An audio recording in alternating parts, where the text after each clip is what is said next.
Okay, good morning YouTube and Twitch. You have no idea how long I've been wanting to say that. Okay, we're here with a new game, well, a new game for y'all and an old game for me, Final Fantasy XIV. With the release of the new expansion Stormblood, I felt it fitting to come back to one of my old favorites. Final Fantasy has been a series that I have played ever since I was an awkward little kid in junior high school, and seeing that they came up with the MMOs for it back with 11 and now with 14, I fell in love. Anyway, before we get involved with getting into this world, we need to create a character. Now, I already have an existing character in the game who can take some of the newer content and can take some of the classes and job abilities from the new expansion, but I'm of a firm belief if I'm going to show you a game, I'm going to show you it from the beginning. I'm going to show you working up from the new levels what the experience would be if you decided to take on after me and play the game. So let's start with character creation. They have 6 races in the game. When I first started playing, there were only 5. You've got your Hur, which are your humans. Elizan, which are basically your elves. More your Tolkien elves rather than your Keebler elves. You know, tall, lean, muscular. You've got Lalafell, which are your kitty-looking race.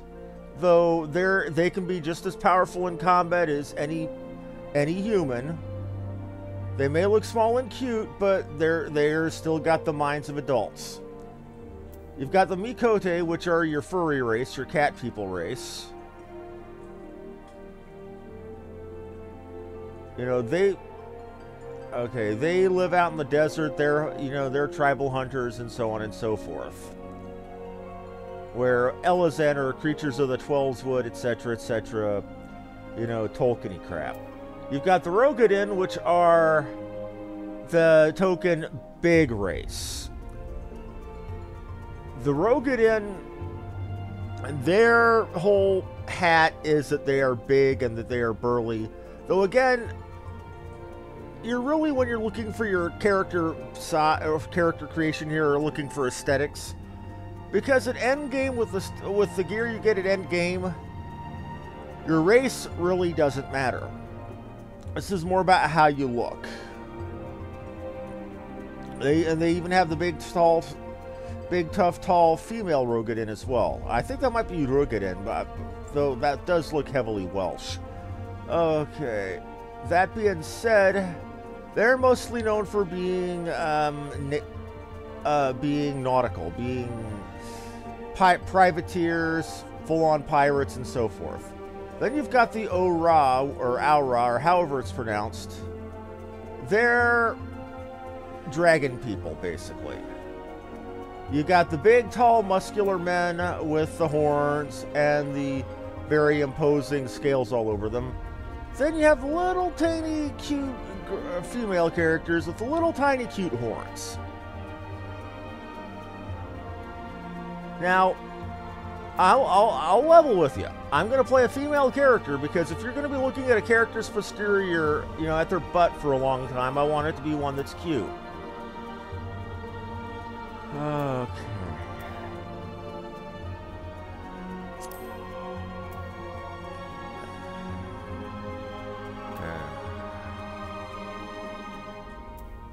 Now, the Elizan race, I'm not going to go with the female Elizan because that facial structure reminds me too much of one of my aunts, and that's kind of creepy.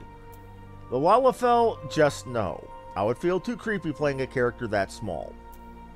The Mikote, no thank you. I don't do the furry thing. The Rogadin, blue skin is just not my thing. And the Ora, I don't like that dimorphism. So we're going to go with a good old-fashioned human.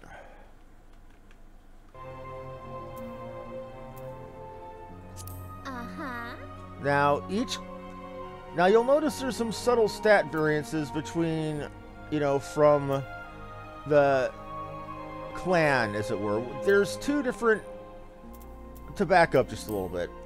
Each race has 2 subbreeds. For example, with the Makote, you've got the Seekers of the Sun and the Keepers of the Moon. You can see a little bit of stat variance, which back in, before A Realm Reborn, back when it was Final Fantasy XIV 1.0, was important. Not so much at all now. Now it's just aesthetics. You've got the... For humans, you've got Midlanders and Highlanders. I know that no, the Highlanders are not immortal, much as fans of a certain movie series and TV series would like to wish. Well, anyway, I'm gonna go with the Highlander human. Not because I like him tan and muscular, but because I like having a tall character. And yes, okay. You've got from a height of around, and there's a decent bit of variance between height, anywhere from a total difference of about 5 inches, which is a lot more than you'd think. So I'm going to basically go with a near 6 foot tall lady. Now you can also choose how muscular she looks. You can't really see it from what skin is showing here, but it's a matter of how buff she is. Notice how soft and curved that is compared to full chiseled, where you can see that, you know. And if I was to show her in her underwear, which I will never do, you could see that she could grind meat on her abs. And yes, there is a chest slider. Pretty much every single MMO in the world has one of these, and anytime a dude plays a female character, they almost inevitably put it up into the windsock territory. That's not me. Now we are going to make her look nice and pale. You know, I figure make it at least close to me somehow. I mean, what with my Boo Radley complexion.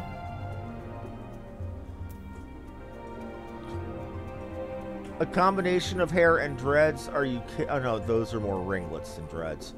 Okay. Let's see what kind of hairstyles we've got. Now, this is an anime game, so expect weird Japanese hair in some cases.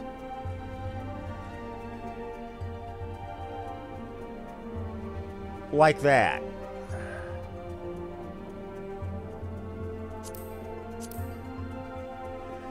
Twin ponytails that aren't outrageous in Pixie.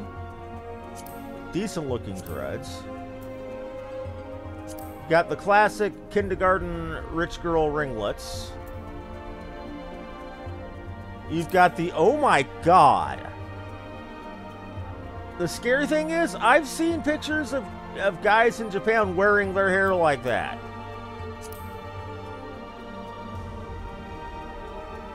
You've got the I'm not even trying to hide in the closet hair.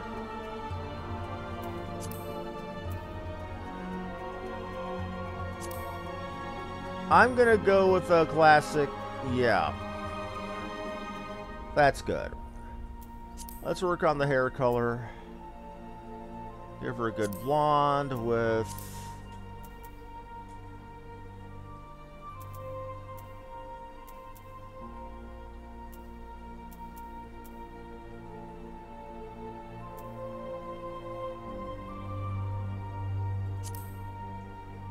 Make her blonde with some blue highlights.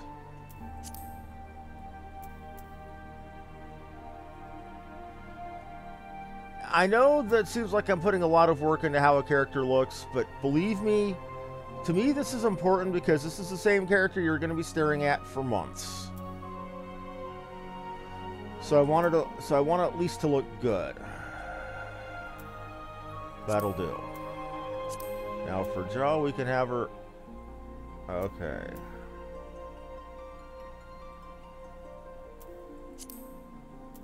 Eye shape. Whether you want to have a more European or Asian looking eye folds. Okay. Again, I really like the depth of this. Whether you want normal looking eyes or Doki doki koi desu sugoi desu. Okay, well, being that it is a Japanese game, we'll go with Japanese style iris size. Okay. And for eyebrows, do I want the... Okay, they're... None of the big bushy anime eyebrows, though, so let's go with simple ones. Okay, and you can... But I really like the depth of the character creator here. I really do. It's not City of Heroes level expansive, but the amount of detail you can go to is nothing short of amazing.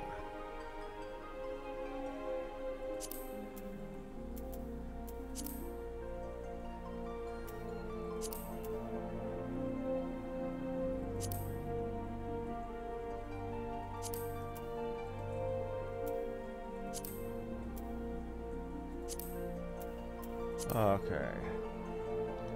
I can choose whether she has various facial features like moles or scars or anything like that. Tattoos. Whether you want her to have like ink or anything like that. You can change the color of the tattoo. You can give her face paint. Like if you want her to have like a butterfly little cute face ink like that.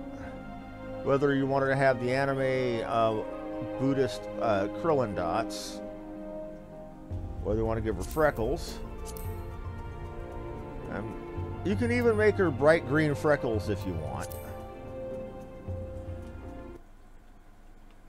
Hey Jerry, hey fan. And I'm doing good, Jerry. I'm sorry if I'm quiet. I got really involved into character creation, buddy. Oh, and I can believe you with how much work you put into Misha.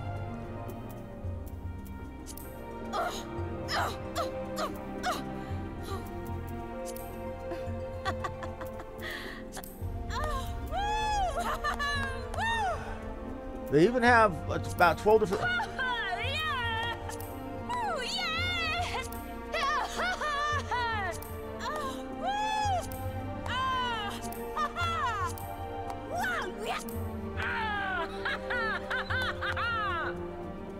That kind of makes her sound like friggin' Red Sonja.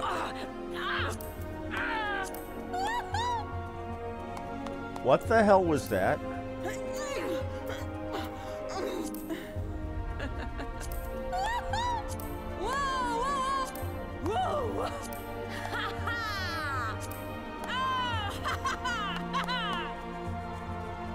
We'll go with type 6. And that is the bulk of character creation. Save appearance data.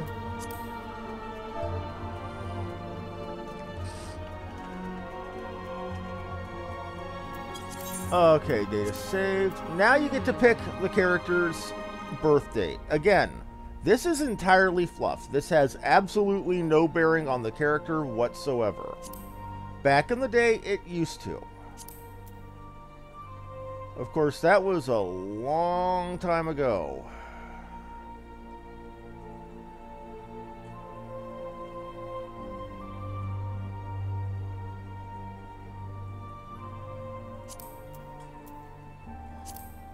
Now you also get to pick their patron deity, which, again, back in the day determined your starting resistance to various spell damages. This here means absolutely nothing now. Spell resistances are a thing. You can even find them on your character sheet, or at least you could back when I used to play. But they do literally nothing. The reason for that is the way that they changed how spells work.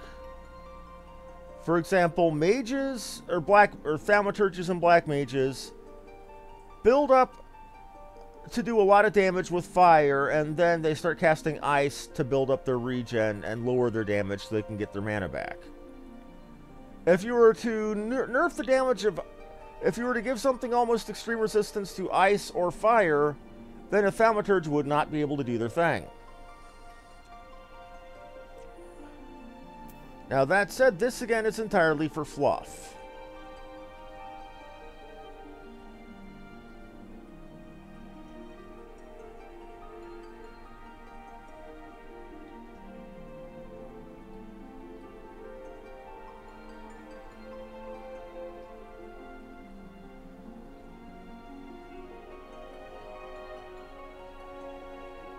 So I'm going to go with the war goddess.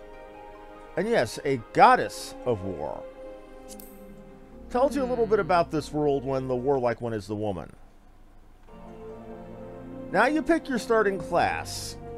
In Final Fantasy XIV, classes and jobs are two separate things. Your job... Okay, your class is your starting base class that that is determined by what weapon you're wielding. For example, gladiators use swords and shields, pugilists are fists, marauders use big honking axes, lancers use spears, archers use bows. Conjurers are defensive spellcasters that mostly heal. Thaumaturges are your damage dealers. Arcanists, they're summoners. They can eventually be statted to either heal or be offensive, but again, this early on, they go both ways. Now, your iconic Final Fantasy jobs are, an added subset of abilities that go over on top of whatever class you picked. For example, gladiators can eventually upgrade into paladins. Pugilists become monks. Marauders become warriors.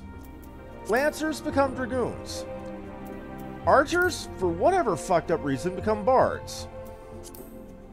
Conjurers become white mages. Thaumaturges become black mages. Arcanists can either be a summoner, which is an offensive spellcaster, which summons creatures to do damage, or they can be a scholar, which is a healer. Now, there are other jobs you can get later, but those operate usually a little bit differently, except for Ninja. Ninja starts off with 30 levels of Thief. Or is it... Oh, wait a minute. No, they call it Rogue in this game, I believe. The Rogue, to mention it, is a new job they added around the time they... before they ended up with the Heavensward expansion. It operates as a normal job, except for the fact that you have to be at least level 10 before you can become one. Now, there are other jobs for gathering and harvesting rock and metal and wood and leather to make equipment out of. And there are jobs to take those raw materials and turn them into equipment. But again, just like Thief, you're not allowed to to branch off into those classes until you hit level 10 with whatever combat job you're playing. Now, I normally play a defensive character, a tank.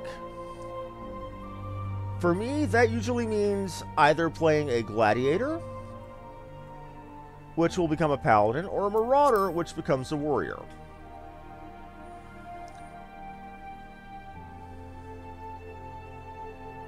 What I'm going to do in this case... Now, I have played from 1 to 50 as a warrior, as a gladiator, more times than I can count. I have made paladin and gotten the paladin gear more times than I can count. So I'm going to do something different this time. I'm going to go ahead and play marauder. And yes, you do see that her axe is going through her hair. But otherwise, other than that, this is actually very good looking model and artwork.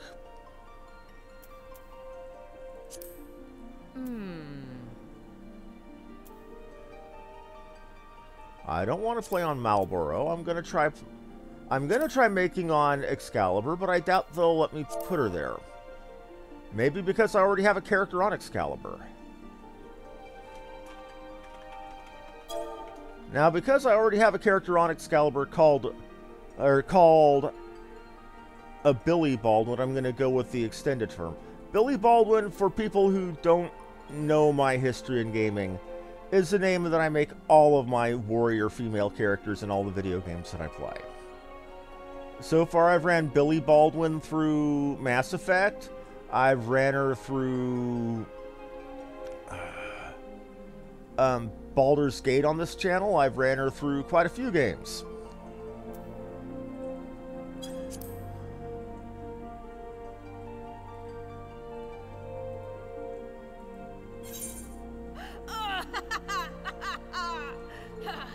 And it let me create, even though there's restrictions on Excalibur right now, because I already had an existing character on Excalibur. No kidding.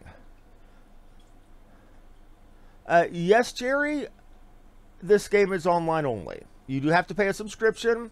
The subscription compared to other pay-to-play games is not that bad. It's... While normal pay-to-sub games like World of Warcraft or the Daybreak Access Pass for EverQuest and EQ2 is $15 a month, they have a two-tier system here. $13 a month gets you everything, but limits you to one character per server. $15 a month gets you up to 8 characters per server. Now, let me explain why the $13 sub might do you a lot better if you're just getting into it. You see, one character can literally become every single class in the game and max every single class in the game. This one character could become, you know, max leveling at the best gear in Paladin, in Warrior, in Monk, in everything. So the only real reason to have multiple characters is either for roleplay purposes. You don't even need them for auction house mules, because you can get multiple auction house vassals to do that for you under one character. So there really is no reason to have multiple characters unless you want them for like role-playing. Or if you're like me and you're wanting to show the game off to somebody else from scratch.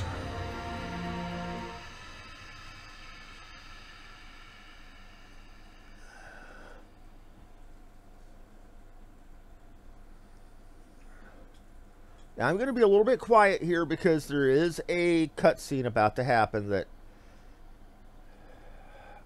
I really don't want to talk over.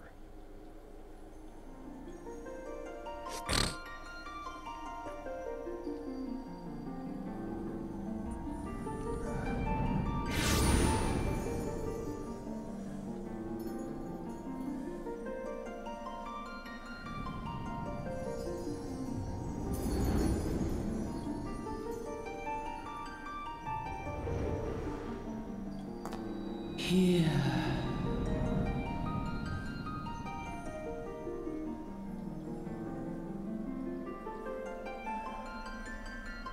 Here. Feel. This right here is very important, so do pay attention.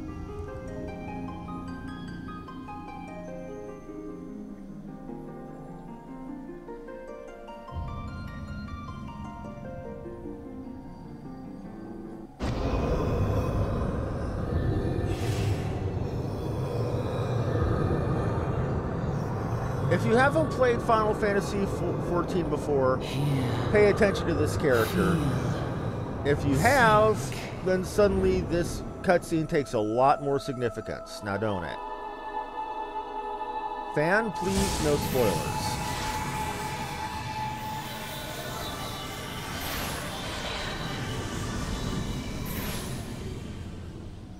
And this is the iconic warrior gear.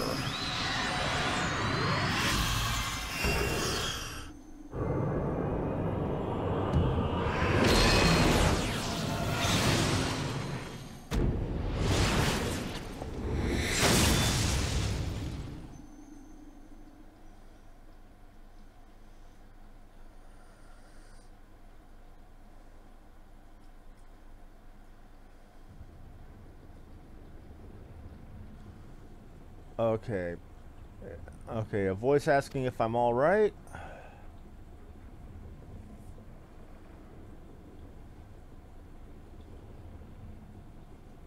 Guy all dressed up like a pirate.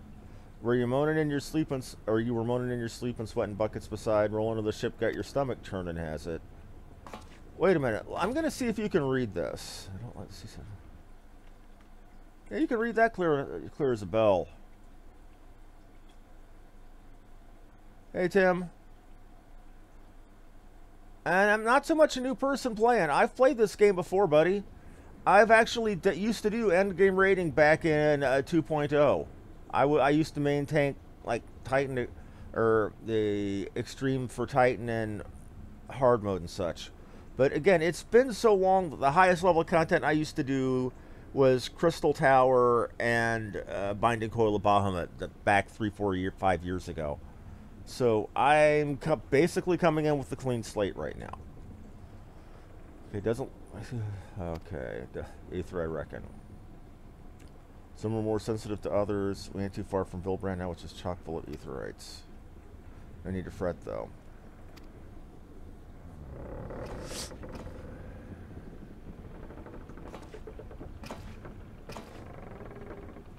Might as well have been blooming seasickness ships leaping around like a demented chocobo today. I reckon I might head out on deck, get myself a breath of fresh air. Limsalaments is still a fair way off, in case you're wondering. Seeing as you're awake and all, how about you keep me company until we get there? These youngins don't care much for conversation, see. See these two little kids? Pay attention to them. They're significant. Fan is probably freaking out noticing this. That's my name, peddling some trade.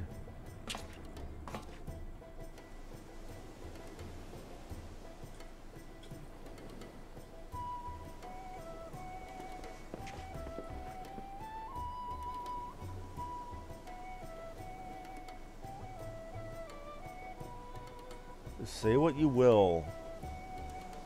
One thing that's always struck me as iconic and gripping about a video game, especially a Final Fantasy, is the music. Smell that salty sea breeze. New adventures, am I warm? Knew it, going wherever the wind blows, seeking fortune and glory, now that's what I call a living. As long as you can avoid dying. It's no secret that adventuring's a risky business, these days especially. What was it that first attracted you to it? To gain power, to win glory, to amass a fortune. Glory. Glory, well, if you're willing to take on them tasks that other folk ain't, an adventurer such as you can win fame that coin can't buy. Arrive in town, I want you to report to the Adventurers Guild. Oh, good old Batteron. It's been a while. Well, okay, you can find out what you need from the adventuring business there. Just remember, there are more important things than fortune and glory, such as breathing. Ain't no profit in being dead, and that's a fact.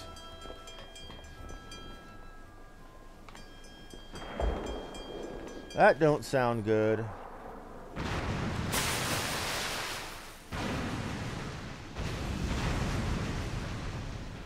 Oh, to quote, oh. Bow cannons? What the hell? Ships off the surface over bow, pirate colors.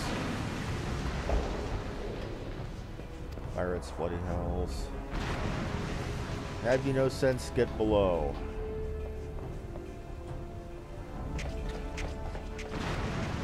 But yeah, those loose clothes are, you know, supposed to, I believe, simulate, you know, naval loose clothing, I suppose.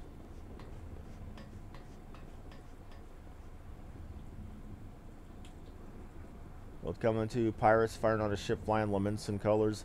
Bastards either have a boatload of brains or bugger all for, or boatload of balls or bugger all for brains.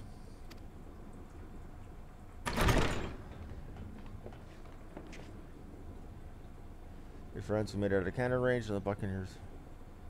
Spark that will catch this flighty temptress once the wind's in her sails. I was too bleeding close, glad one of us kept a head on our shoulders. I'd reckon I'd lost mine otherwise. True. I hear you, Tim. The trick is, though, is I like going up through content. And with the new changes to the combat system that at least that I've seen from logging into my old Dragoon, I really want to start things fresh and learn how things are set up now, because as I've been told by a friend who levels White Mage, that Stone Skin doesn't exist anymore, and all ranged DPS get refreshed to make up for bards not wanting to lose DPS to Mage's Ballad. It's bleeding close. Glad one of us kept up head on our shoulders. I reckon I lost mine otherwise. Pirates gave up the chase. We must be close to port. Let's head up on deck and have us a look, shall we?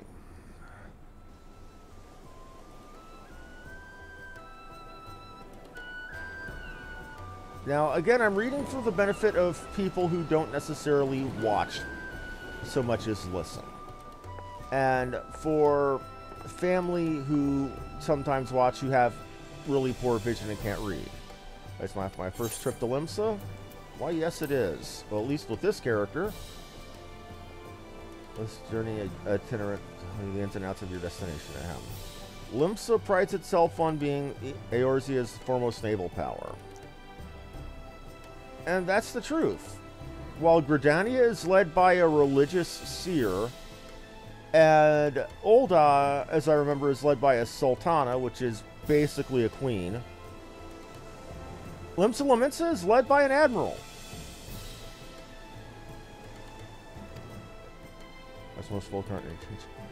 And largely, Limsa Lominsa was all old pirates that went legit. I was looking fancy to us just now. Bad enough. The Sahagan, beastmen, fishmen. So you're calling beastmen, the locals call fishbacks. Long last land ho. Beyond Limsa, behold Limsa Lominsa, a nation blessed by the ocean's bounty and beloved of Lim, goddess of navigation. I ain't even gonna try to pronounce something vaguely Welsh. I get my tongue tied in knots easily enough as it is.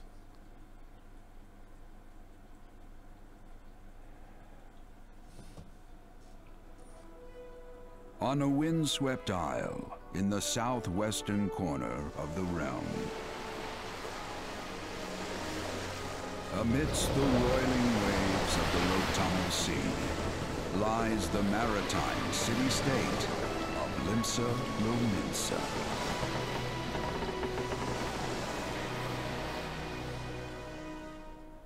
To this haven for bandits and brigands, cutthroats and curs, seekers of both freedom and fortune, comes a lone adventurer.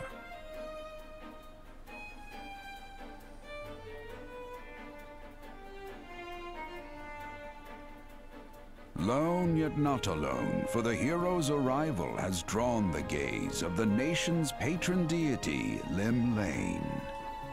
Lim Lane, okay, thank you. What realm-shaking fate has she descried in the churning waters of this mortal's future?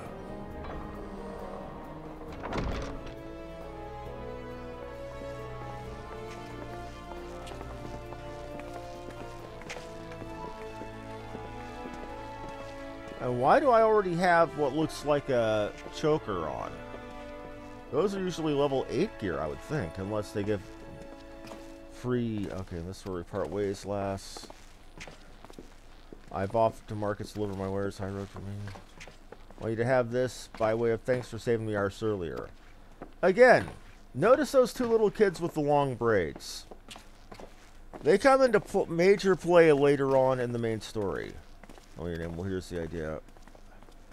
Become a storied personage so I can brag about having met, and then I'll consider a square.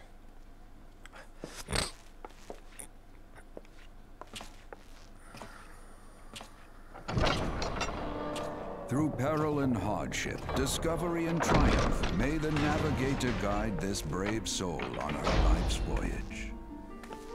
Till sea swallows all. I always get chills every time I hear this song in whatever Final Fantasy game that it's in.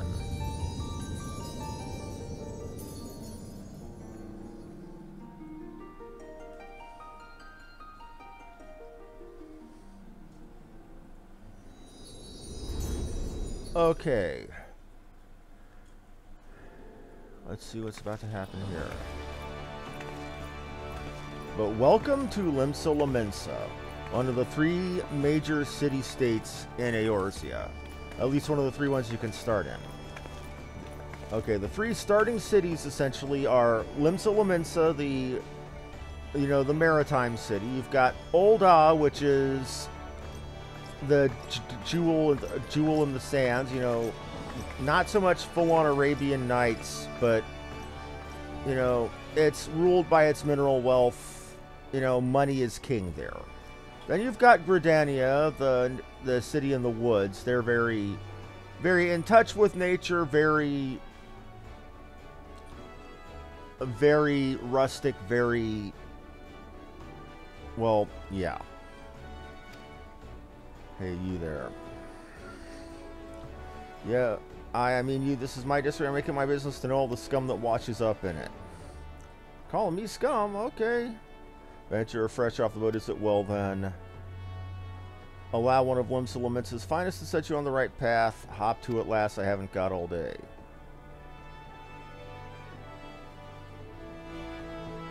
Basically, this is advice for people who don't know what the hell they're doing, who've just logged into the game for the very first time. Limsa Lominsa, busting city state, breaking some bus cut diamond. Please select your control scheme. Mouse and keyboard. I'm well aware. No, I do not want to load the play guide in my web browser. It'll tell you that every time you log in, even if you've already got a matched level character, even if you're raiding.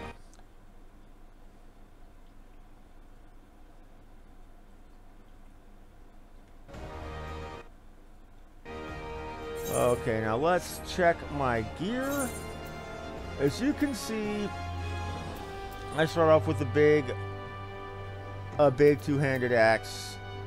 Yeah, don't worry too much about the stats for now. Oh, they did give me starter gear. 1 stat on all for earrings. Good. Very good. Used to be you didn't get see things like this until you hit level 17 and got, well, the weather choker. No kidding. And I also got a ring of fidelity, which gives an added vitality.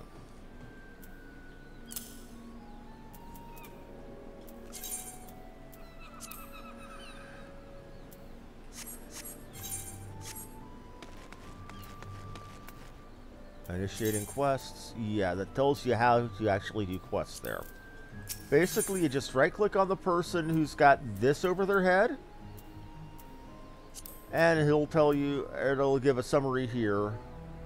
Okay, first must register yourself with the Adventurers Guild. Okay, choosing to explore, but adventurers are required to register their presence within the city. With a bit of local knowledge, you're likely to get your throat slit in some piss-stinking alley. Now, before you do anything else, get over to the Drowning once you enroll in the Adventurers Guild. This, I think, is a little bit of a throwback to 1.0, where the bulk of your XP was gotten doing leave quests you could only get in an Adventurers Guild. It's not far. Just head down to the street and speak to Greffar. He'll show you how to work that big moving platform we call the Crow's Lift, take you to the pub. Once you're there, look for Batteron. Good old Batteron. Back in 1.0, I was a Lominsa, and I spent a lot of time talking to his ass.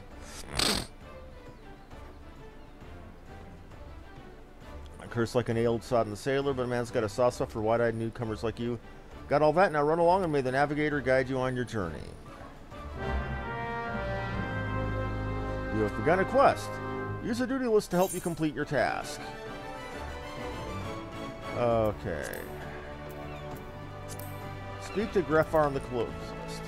Okay, you'll see up here, it tells me what my next main story quest is, and if you click on it, it tells you exactly where to go to do it. I find that to be awful convenient, because later on, I remember back in the old days having so many quests in my log, it was hard to keep track of things like that. I'm hoping they up the XP for questing, because it used to be really bad that I would have to spend a lot of time just grinding monsters in between levels, between the 30s and 40s back in the day. Crow's Lift. Oh, residential areas. I forgot about those. It's been a while.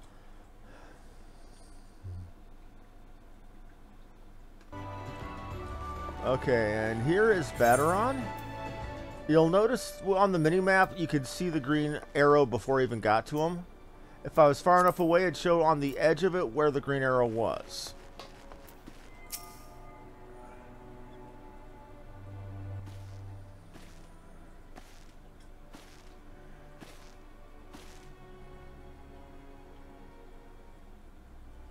Greetings to you, lass.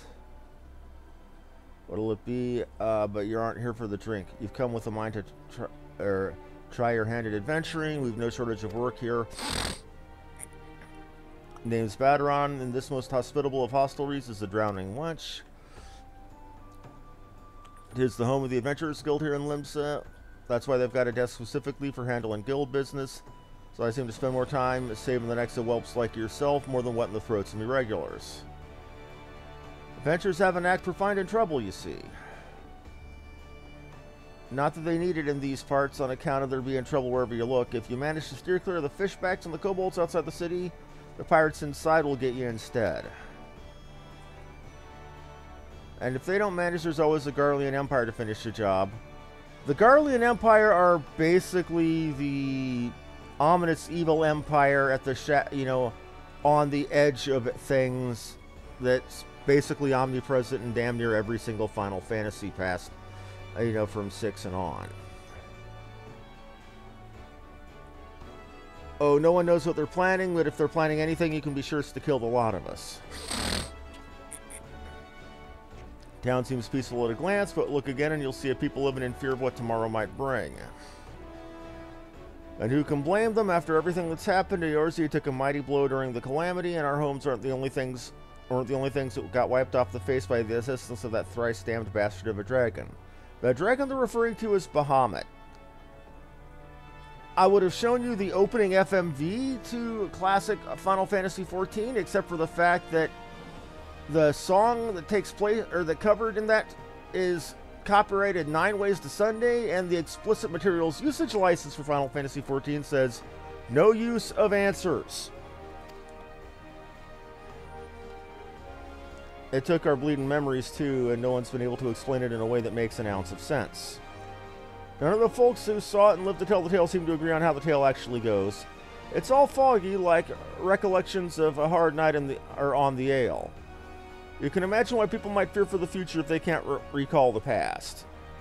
But there is one thing we remember, and that's a group of adventurers that laid down their lives to drag Eorzea back from the brink when she was bound for the abyss. Well, I say we remember. Truth is, we ain't forgotten what they did for us. The gods damned calamity-spawned memory loss robbed us of their names. I won't even let us picture their faces, like staring at a gull flying in from the sun. All you see in your mind's eye is a shadow against the blinding glare, and that's how every bugger describes it, by the way, give or take the odd gull. And that's what got these people calling these heroes the Warriors of Light. Now again, for fans of Final Fantasy, that name is familiar because Warriors of Light were what they called the Final Fantasy I characters, the Final Fantasy III characters, the Final Fantasy V characters. You get the drift. Basically, it's a catch-all term for the main character of the game. And they're basically referencing the events that brought a close to the 1.0 version of Final Fantasy here, referring to those characters posthumously as the Warriors of Light. So we're going to put this time of darkness behind it. It's going to need adventurers to help banish the fear. It's going to need new heroes like the ones we've lost. Maybe one day you'll be one of them. And that's why any aid we can give to an adventurer is effort well spent. What say you, lass? Are you willing to lend us your strength? Many a thanks to you and to the navigator and all. I knew she'd steered you my way for a reason. But listen to me, yattering on like a sun-touched fishwife. 'Tis high time we got your mark in the book. Put your scrawl right here. Now, one thing you'll notice when they in this game is they've got a lot of their own terminology. Like you'll see, instead of inch, you'll see ilm. Instead of yard, you'll see yalm. Instead of foot, or instead of mile, you'll see malm. Like instead of ounce or pound or ton, you'll see ons, pons, and tons.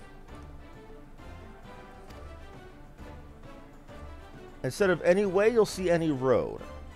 Congratulations, you're now an upstanding member of the Adventurers Guild. You their adventure, you sailed in on the last ferry. And he's got a shit-eating grin.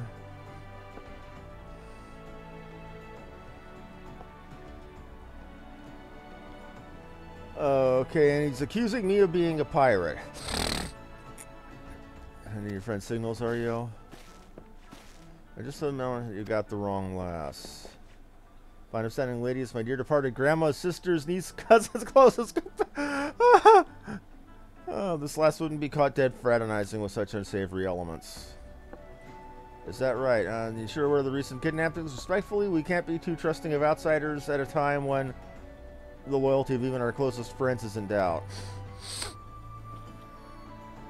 A good point, officer. A very good point. Very wise. You needn't worry, though. I keep one eye open at all times and two more often than not. Now, what say you to a tankard of ale before you return to your duties? Basically, like, you, leave. I'm going to get these guys drunk so they don't try to arrest you. Not a watered-down cup of piss like the last time, I should hope. And the faintest idea of what you're talking about. The lunch might offer some of the cheapest grog this side of the Strait of Marathor, but that don't mean it won't get you good and pickled. Look, there's a chair over there just crying out to be sat on, so kick off them heavy boots. This is why I like Battleron, and why I feel bad that I haven't played a Leminson character in ages. You'll have an excuse, these eager yellowjackets. There's been a spate of kidnappings. And this is a clue on what's going on around Limsa right now. Kidnappings ain't got a clue what's behind them. Naturally, they're taken to clapping and irons anyone who looks vaguely suspicious, which means adventurers, visitors, and pretty much every bugger else in this town. Don't take it personal, us Laminsons can be a headstrong bunch of bastards, 'tis true, but given time, we'll grow on you. Now, where was I? Welcome to Limsa Laminsa, where the sea is green as the faces of my patrons after a few too many black belly whiskeys. Now take a moment to gather your wits and we'll get started on learning you the ways of the city. Okay, my first quest done. Now there's going to be a lot of talking and a lot of doing. Huh, didn't know about that. That concludes the introductory game tutorial, taking your first steps as an adventurer. Listen to the wisdom of Battleron 10 Fingers and go forth and discover the incredible adventures that await you. Now, from what I hear tell, they've really condensed down the hotbar, so I don't need the big-ass hotbar that I'm used to. Automatically starting with teleport and return learned? That's interesting. Sprint auto... Okay, sprint, that makes sense. Fan, Tim, is this normal starting out with these now? Is it true what I hear that they've kind of really crunched up the bar to where I don't need to have 3 or 4 hot bars anymore? Battleron, proprietor of the Wench, perform 3 tasks up the fundamentals of adventuring.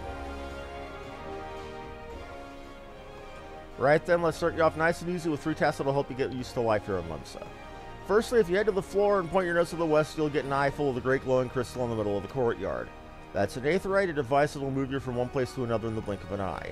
That's the teleport system in this game that'll let you go from any crystal you've already been to any other crystal you've already been to. It costs money, but it's quick.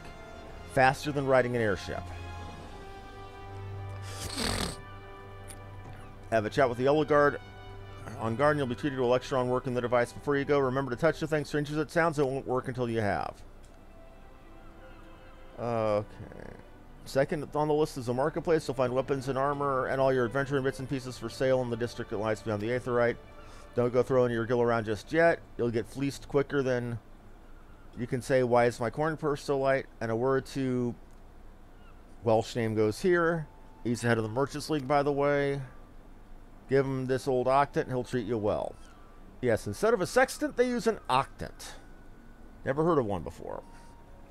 For lasting helpful hints, I suggest you meet some fellow axe wielders at the Marauders Guild. Guarantee you'll learn a new trick, or new tricks for swinging that head splitter of yours if you join their crew. Blaufota at the front desk is where you're planning to get you started. Got all that last? The end of them 3 tasks? will take you on a little jaunt around the city and help you work out where everything is. Now you best be getting to it. Bugger it. There I go, sending you off without commanding you, without telling you something crucial. The bloody calamities made a right mess of my memory, I swear. Well, that or ale. Any road, while you're out, if you happen to pass any poor sods who look like they need your help, consider giving their tale a woe of listen. Sounds like a chore, but you'll never know what interesting opportunities can be lurking out there, just waiting for you to stumble on them. For example, Nenia over yonder's been casting glances since you waltzed in. Why not wander in here and see what she has to say? You like to find yourself running out errands at the beginning, but once you have a reputation as a woman folks can trust, your rewards will get more generous. If you have the time, also seek the advice of the smith over there in the wench. The lads who bear the title have some fine advice for them when you're just starting out the profession, and that, my girl, is how you go about being a legend amongst adventurers. Now, the smiths I know about because I came back around Heavensward and leveled up to around 50. When you hit 15, they'll give you a series of quests to teach you how to do your role in the game.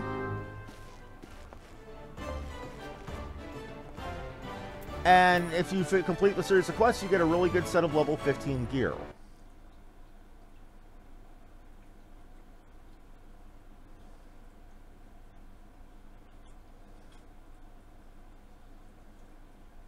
Thank you for the advice about resizing my HUD.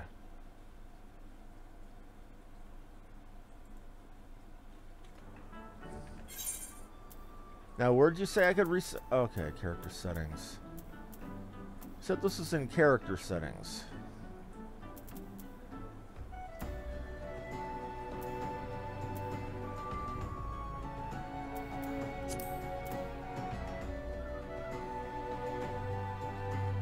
What am I supposed to be seeing in character settings?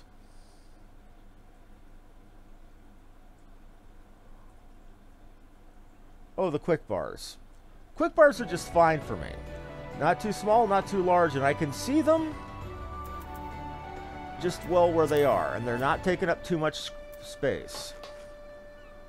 Now, let's see how long I've been at this. Holy crap, I've taken an hour to get to this point. Now, you'll see the main menu here, or the mini-map here, which I'm going to resize.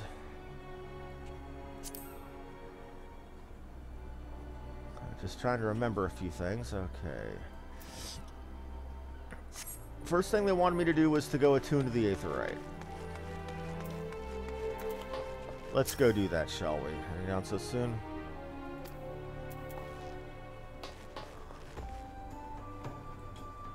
Leave. Alright. Shady bloke had to say, I talked to the shady bloke already. I've spoken to Baderon. Okay.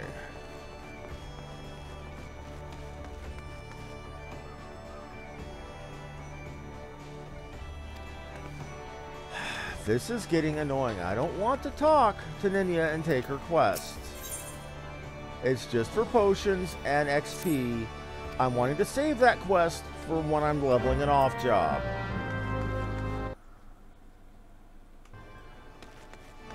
Game does a lot of that to you.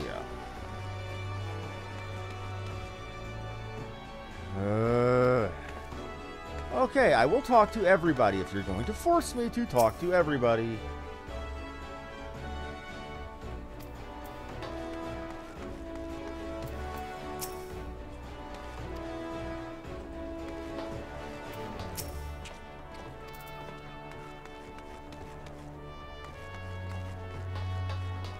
There, I've spoken to everybody. Put me on your damn lift.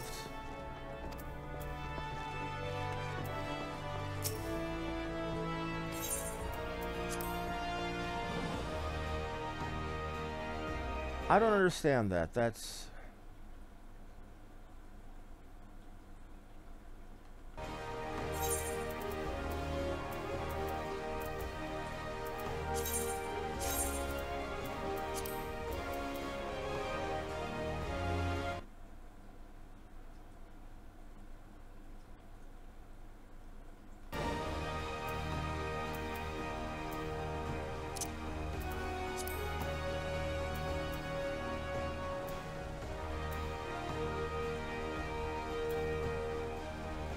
My hotbar sizes are just fine for me.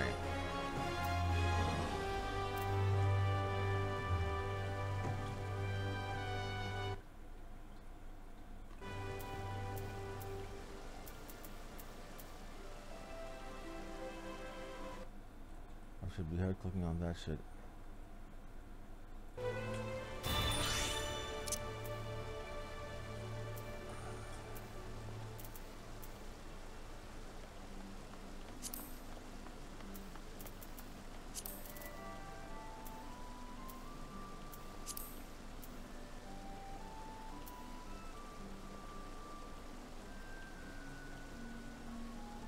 I like having 3, because one thing I will do as a tank is there's markers you can use that I will put on a mob or on groups of enemies when we're fighting in a dungeon to say fight this mob first, kill this mob second, that mob third, and so on. I might as well get these herbs. To at least see so they're not sparkling. I was just wanting to get with the main quest. Having me take a side quest, forcing me to do that as part of the main story when I really wasn't wanting to, is a little bit irritating, since I don't remember them having to do that before.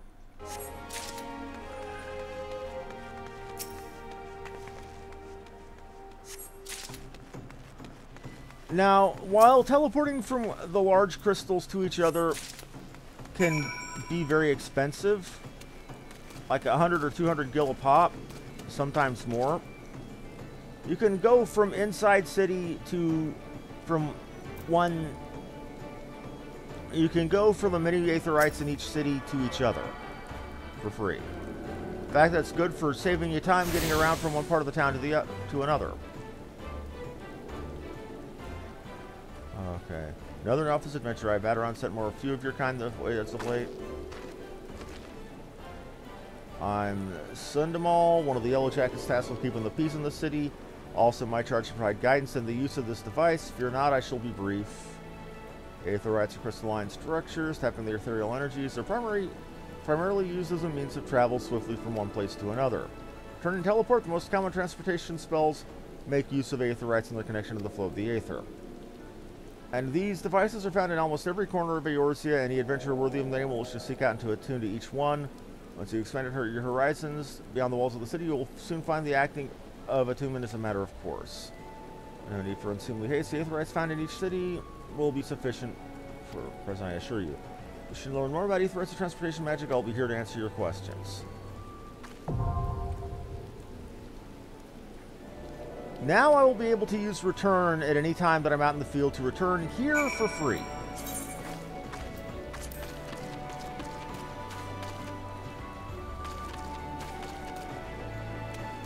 Sweet Nick's Frozen Cheese. Banderas, Nagato, Kamaida. Okay. Oh man, that looks exactly like the goblins from Final Fantasy XI, only a lot more detailed. Oh man, it has been a while since I played this game. Cerebral, ballsy, seriously? No Fury. The names in blue are other players. You can see some people have some admittedly creative ideas for naming their characters. Of course, one person's creative is another person's blah, blah, blah, blah, blah, blah, blah. I'm morning to you, marketplace. Okay, these are your in-town shops for various gear and such. My Octant, the Navigator, hand over items.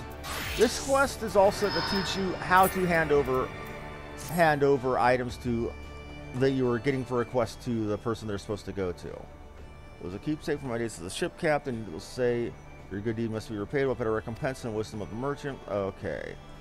West and East Arms of Hawker's Alley. Okay, these are the shops. Adventuring is a dangerous position, as I was saying.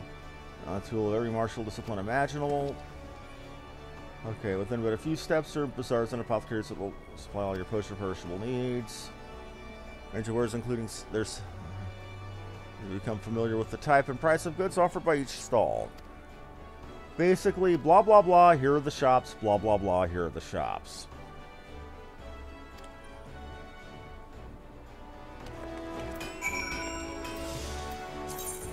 Okay. Now, retainers are what you can use to sell gear you don't want to use anymore that you are on the market to other people. It's what you can use to, well, store crap for you if you need be. What is a Sahagin doing here? Your market board is your auction house, you know, like any auction house in any other MMO ever. The shards here are what we use to transport from from in town to other places in town.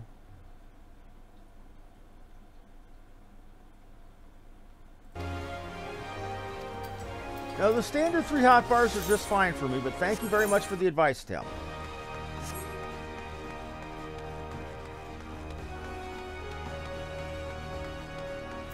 Okay. So there's still a matter of materia. I thought they had taken materia. I thought they really nerfed how required materia was for higher end. If they changed that, oh well. I'll deal. Okay, got the Arcanus. Okay, now I'm going to take a quick side jaunt from all of my doing for the main quest to go ahead and get all the Aetherites in town so I can get around quickly. Now, you also have a sprint ability which allows you to move around a bit more quickly at the cost of emptying out your... Whoa! It didn't empty out my stamina bar. That's new. So sprint doesn't empty out your TP no more. That is useful.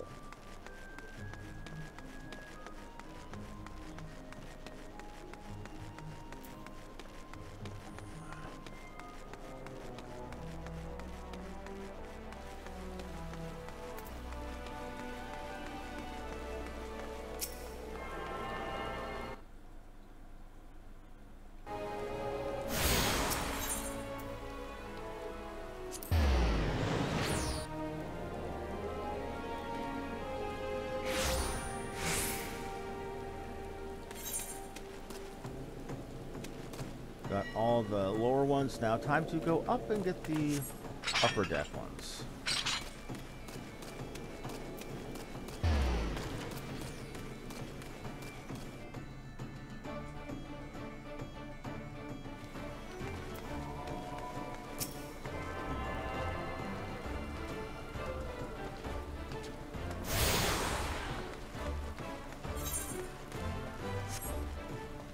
I know this has basically been boring so far with just me doing a lot of talking and talking and talking.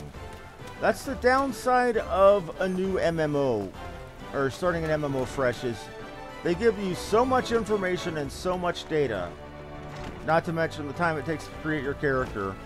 They do that because, well, I'll be honest with you. When I first tried to play a Final Fantasy XI, it took me 10 minutes to figure out how to move.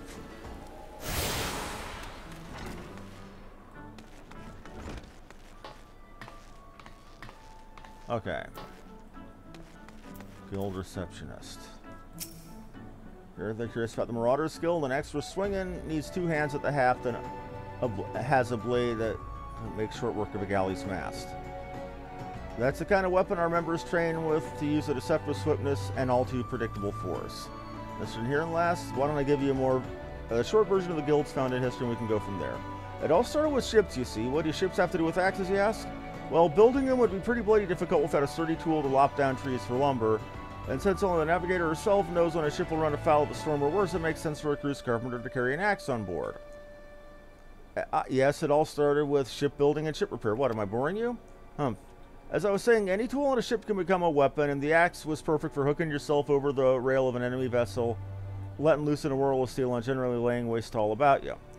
As more seafarers took up the axe as their weapon of choice, so did the bloody art of the marauder take shape. Specifically, or especially among the pirates where strength and skill decided your place in the world. When an eye to assembling the crews of bloody raiders, the pirates started teaching the proper way to wield a chopping blade to their new recruits, and that's how the marauders' guild first came to be. Basically, pirate training. But once the Galadian Accord was signed to unite the Maelstrom and the pirates against Limsa's enemies, the whole game changed.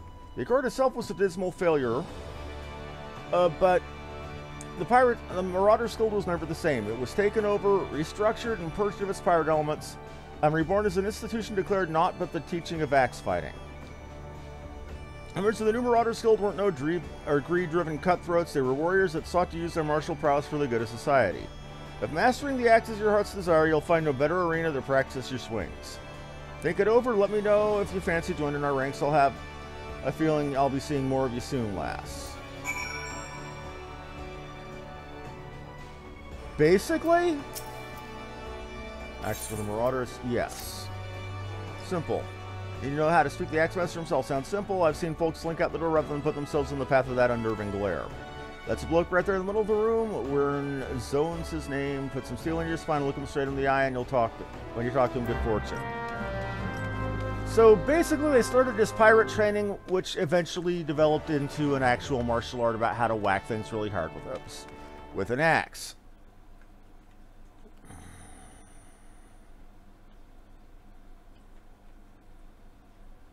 To be fair, the Lalafell hit me in a lot more in the uncanny valley than Taru Taru ever did.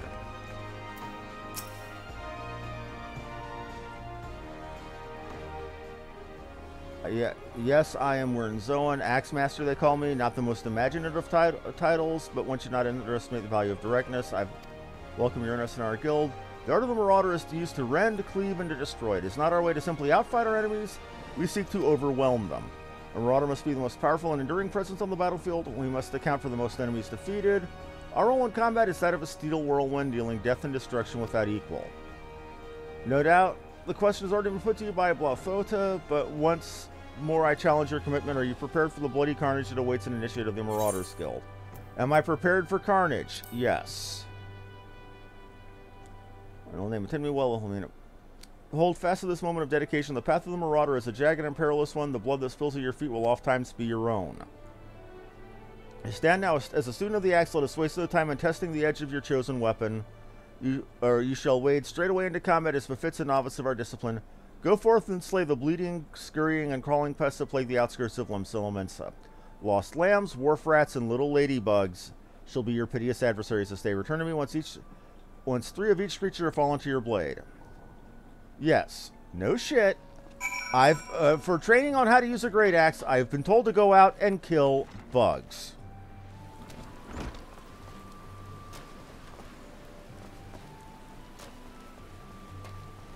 I would complain, but the guy obviously looked like he could rip out my spleen and feed it to me, so yeah. Not to mention every single combat class, even the healers have that same starting quest, go out and kill 3 of this, 3 of that, and 3 of the other. What is a fairy doing by itself? Oh, it's somebody's fairy. Okay.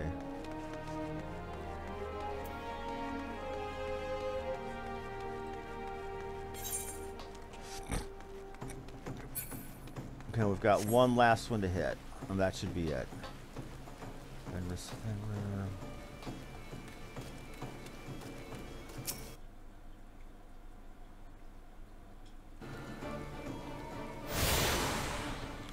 Fan, you said Misha was by Bateron?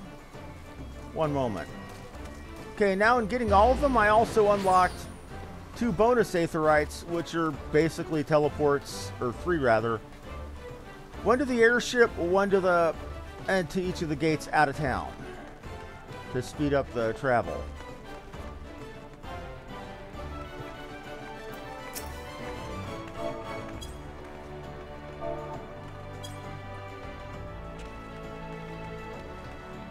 This here is my friend Fan playing his bard. You can obviously see they're far more experienced and leveled.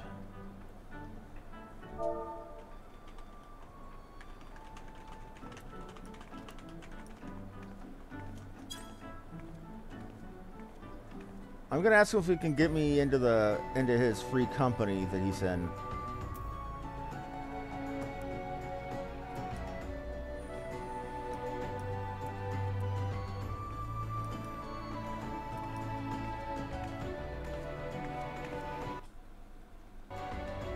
But yeah, I like the looks of... Okay, free company invite.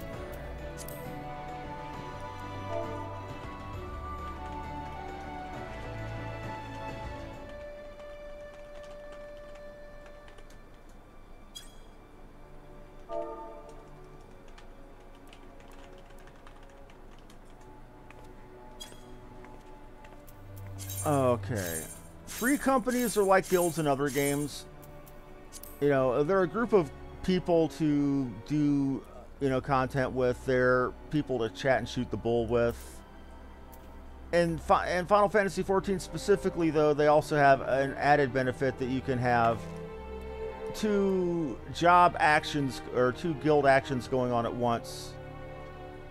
In this case, we've got bonus XP and reduced teleportation fees. Well, anyway, I got that done. I'm very appreciative there, fan, for getting that done for me.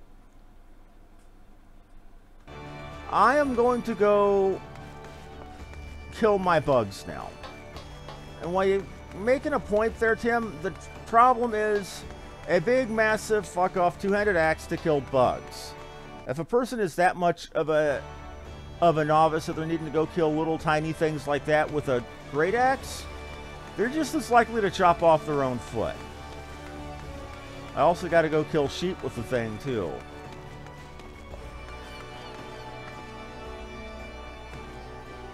Choco Keeps. Before you get your own Chocobo, you can hire these Choco Keeps to haul your ass out around to other places. I got the achievement for mapping the whole zone just by walking into it. That's new. I like that. Let's go kill our rats.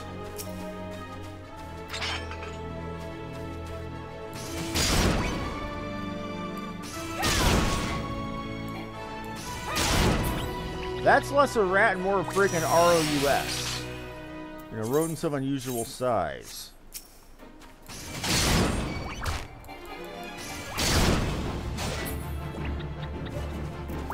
Still dies good.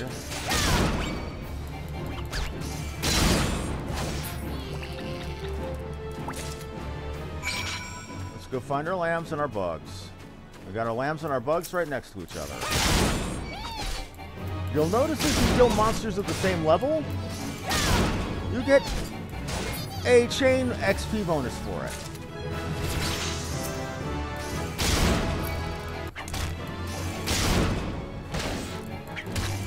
That chain bonus, when you combine that with a guild XP bonus that I've got going on right now, and a bonus XP from this item or that item, it can get very substantial.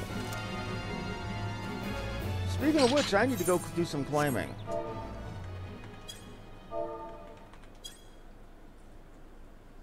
Oh, right, I need to go do that at the... I need to go do that at the mailbox in town. I keep forgetting that now that I've done as far as I have in the game, or have subbed here and there as long as I have, I've got the 1-year bonuses to claim now, too.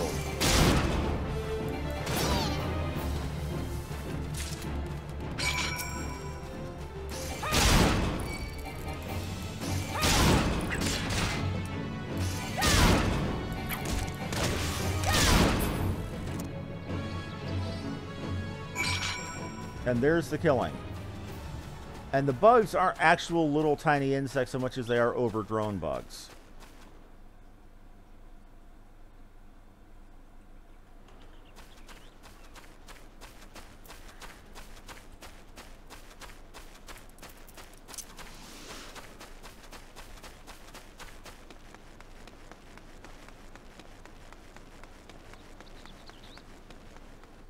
I got my killing done, so I need to go back and speak to the Marauders Guild leader, get my reward there. Then I can go back to Baderon and talk to him. While I'm up top side, I do need to go talk to the Chocobo, or the male Chocobo, and get my stuff. Right, I don't need to talk to you. Might as well to get that quest turned in. Piece of advice I used to have for everybody back in the day. I don't know if it still works now. Is you can generally get enough XP from doing your main quest and your job quest for your first job that you don't really have to worry about doing side quests on your main character. So save those for leveling your off jobs. Man Squatch Big Fist. I don't know why, but that name sounds creepy. Much to be done. Learn well your lessons. Build your strength makes each swing and use flax. Okay. You shall have this hunting log to aid you. Its pages are marked with opponents suitable for honing your skills. And methods might improve your techniques, but when the way forward is not readily apparent, try to settle challenges. Every blow with your weapon is a clear step towards mastery of the Marauder way. Implacable, relentless. Such must be your momentum, both practice grounds and the battlefield. Your next quest should be at level 5. Okay.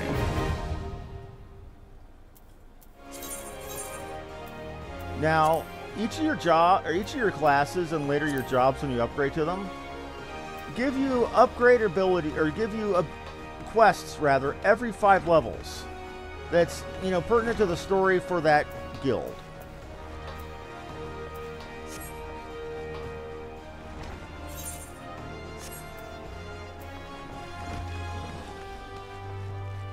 They also provide gear, you know, pertinent specifically to your class until you hit level 30 and Marauder becomes Warrior. Even then, on the Marauder, at your job quests, at level 45 and 50, you get gear given to you that, for the time, is good, you know, but not the best of the best of the best. Go speak to Bateron.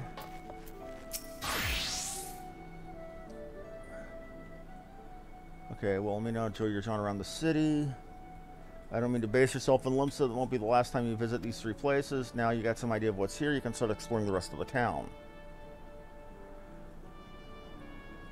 You're showing your good ear for listening. Stick with old Bateron and you'll go far.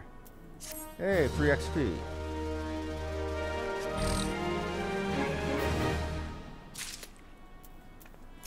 Now you'll notice I can't do his next quest until I hit level 4.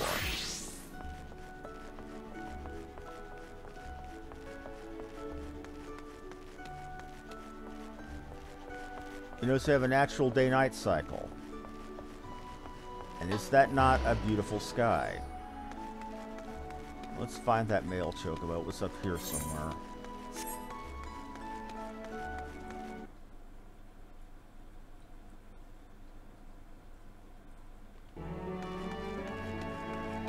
Now, each of the other classes have their own guild with their own profession and origin. For example, gladiators, which later upgrade into paladins, are literal gladiators. There is an arena that you never actually get to see in Ul'dah, where the gladiators are known and famous for having blood matches, having duels.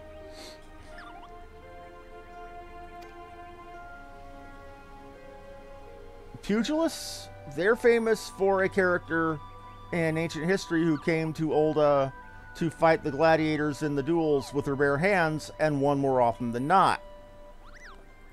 Blah, blah, blah, blah, blah, blah. This is how the mail works. This is how the mail works. Here we have all the rewards for playing. Okay. Wind up Chocobo. Take it. Bunch of tutorials about unique items. Fat Chocobo Whistle. Take it. Wind up Odin. Aetheryte tickets. A wind up Warrior of Light. Barding of Light. Take it. Wind up Leader. Behemoth Warhorn. Fantasias.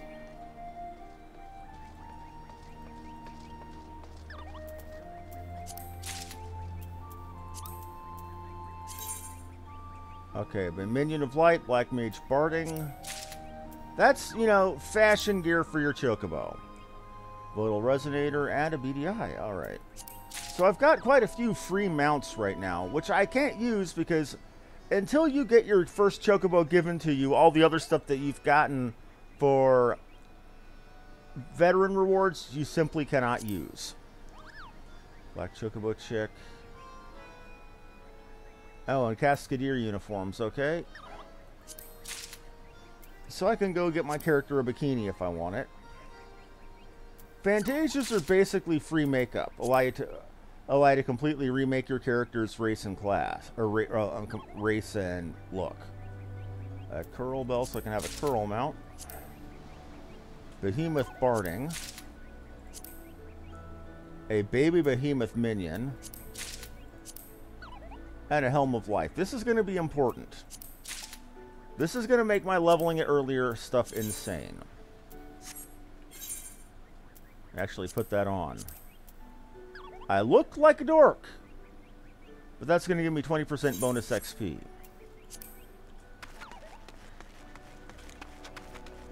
Now, because I don't have level 5 yet and thus can't do the warrior stuff, and because I don't have level 4 and I can't do my main job stuff, I'm going to go work on my hunting log.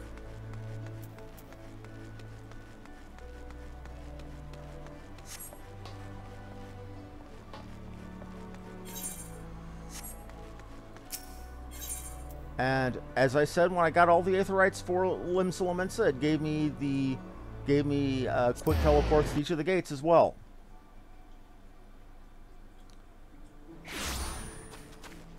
Let's go find us some ladybugs, and let's go, and wharf rats, and wreck their faces. Let's try to find level 3s of each if I can. I need to kill the lambs.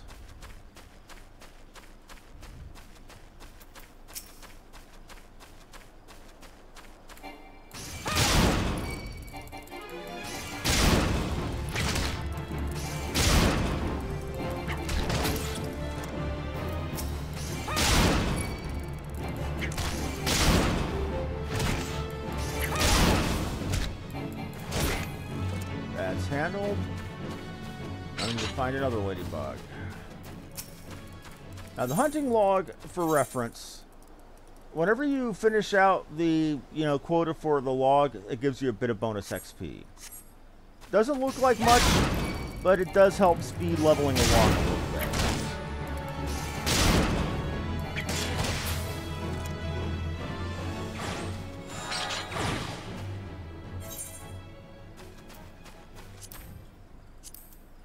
I'm going to take the quick moment to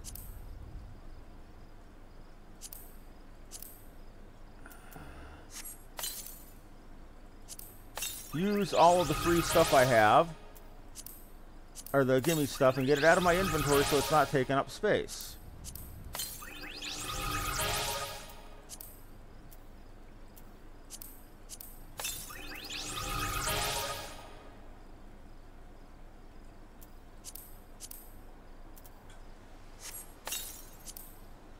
Now, the Fat Chocobo Whistle gets me a Fat Chocobo I can fly.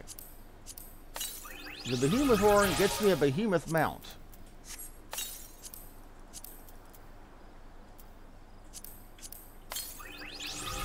These minions don't do anything for you, but there's something you can have following around you that's cute.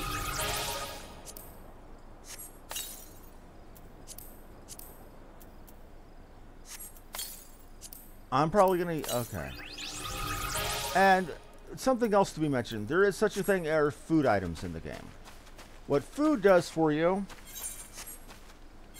is you'll notice when I mouse over it, it gives skill speed plus 8%, vitality plus 1 direct hit rate.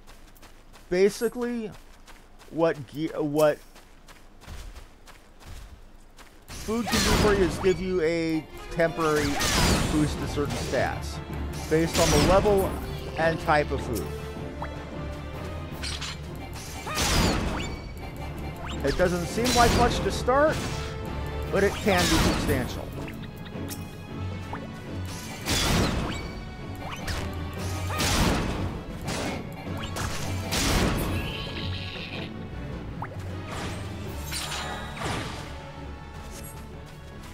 that's Hunter's Log, Marauder's Log 2 done. Aurelius are only in, okay, Lower Lanasha. Well, we'll get to Lower Lanasha real quick.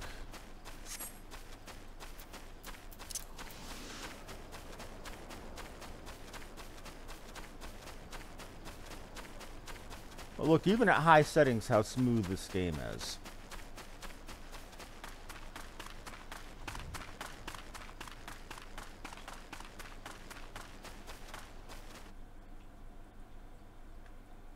No, my old character, I was... Okay, I've actually played up to 50 3 different times so far back in the day, Tim. My old character, which I did all my rating on, was a paladin. The character that I used to, or that I had played previously, was 50 in both Dragoon and Monk. And I could have taken that character and went and turned them into a Red Mage and Samurai now. But with me unfamiliar with the changes to the system, I decided I wanted to play from the beginning to get my legs back under me.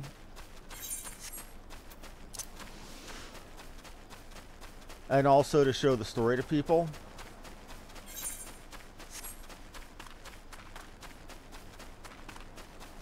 Let's find some of those Aurelias.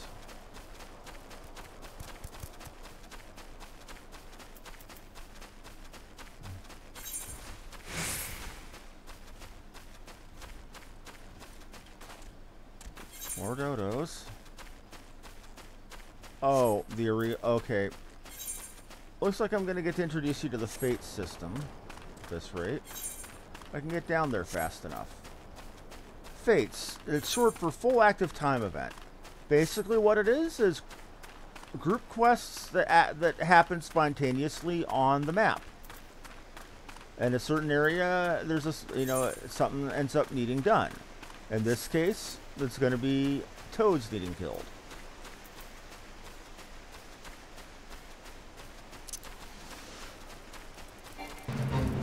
Oh, and it's my friend. Oh, and it's my friend Fan playing this Misha character.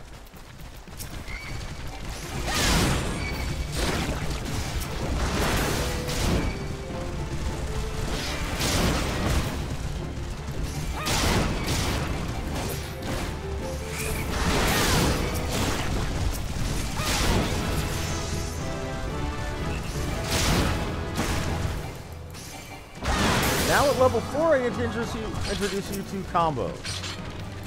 As you level, you learn new moves.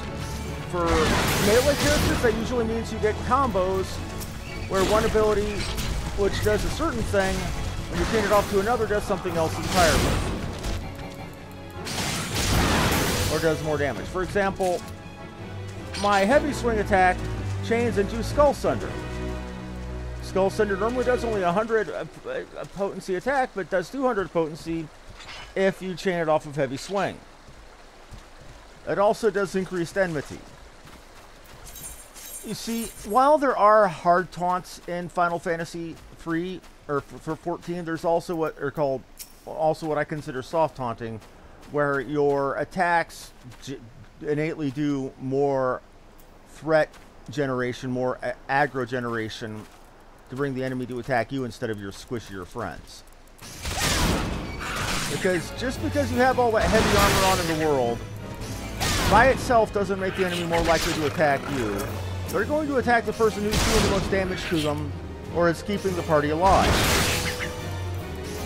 That's why you have powers like that are called taunts, ways to keep the enemy focused on you instead of your friends.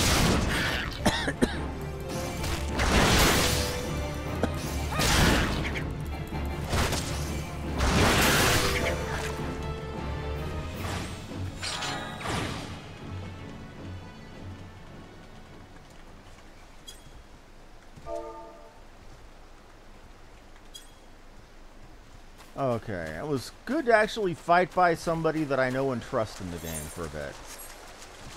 You see, that's one of the ways you get to seeing other players doing things like that.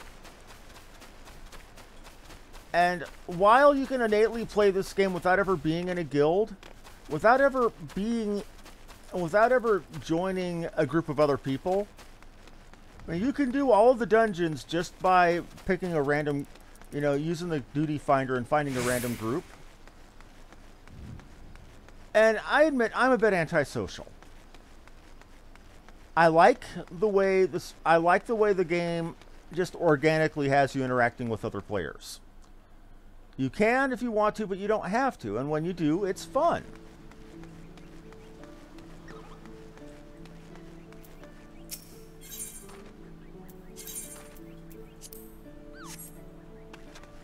Now, most of those quests are mindless stuff like kill so many of this, or kill this boss, or keep this guy from dying as he travels from one place to another. Fates, again, are a good way to introduce you to teamwork.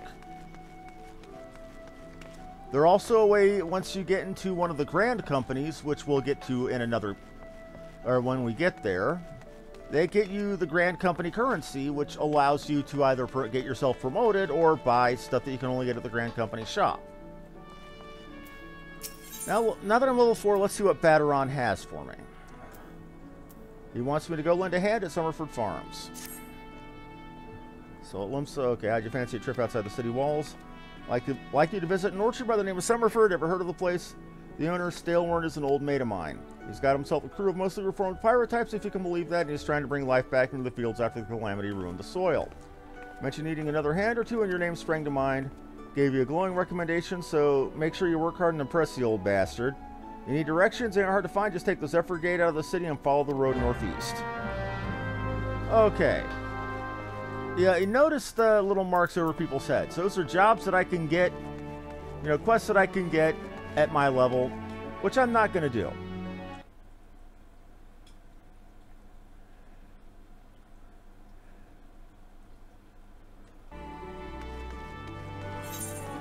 Thaumaturge is a really good class for doing a lot of burst damage if you want to. At least it was in my time.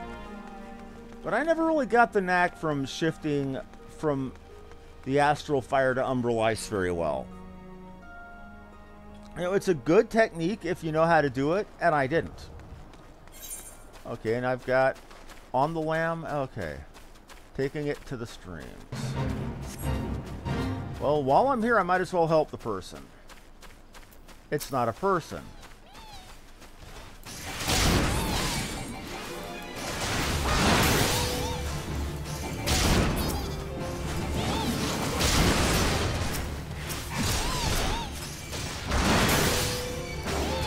Now, you don't have to take part in fates. You can just walk on by them.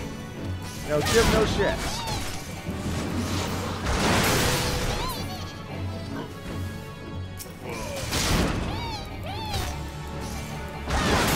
I'm doing this just to show you that you can also do some... The kill quota quests like this ones are tuned where you can solo them for the most part. You don't have to have somebody, but having somebody makes it go faster and it makes it far more easy.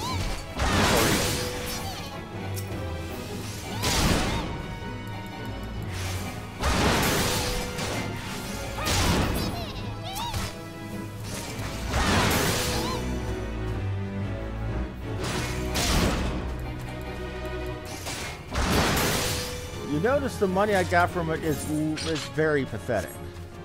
But that's a moot point. Anyway, let's go see what I need done at Summerford. I'm probably going to take a quick trip back to Limsa after I do that to get level 5. Because one thing they give you with your job quests every time is a weapon.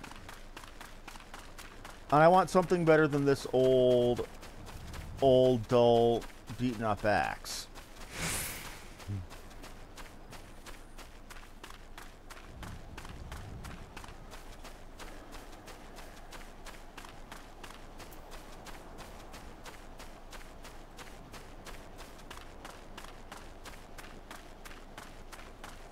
Now, one thing I'm interested in, but I haven't heard yay or nay on, is do the hunting logs extend beyond level 50? Because they were first brought in back in A Realm Reborn, back in the day.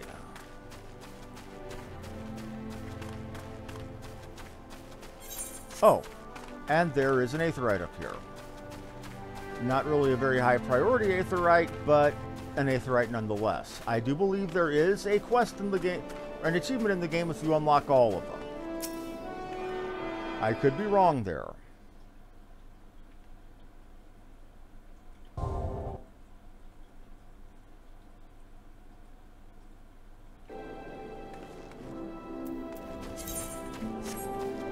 Pugilist is a fun class, or Monk I know a lot more about since I made it to 50.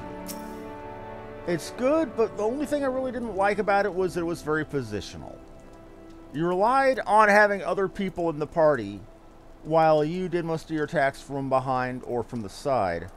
Attacking from the front, which you did when you were solo, kind of cut your damage a good deal. Here's where to get started. I'm still in the old bastard. It's better unlikely to describe me. Here's my humble orchard. Mass and Lasses once terrorized the high seas. If you're wondering why I employed these scrags, well, they used to be my crew on my pirate ship. The calamity did for our ship, like so many others, and I was sore wounded into the bargain. I had to feed my crew somehow, and Admiral Welsh name's initiative to get us landlocked buccaneers working the field seemed too fine an offer to refuse.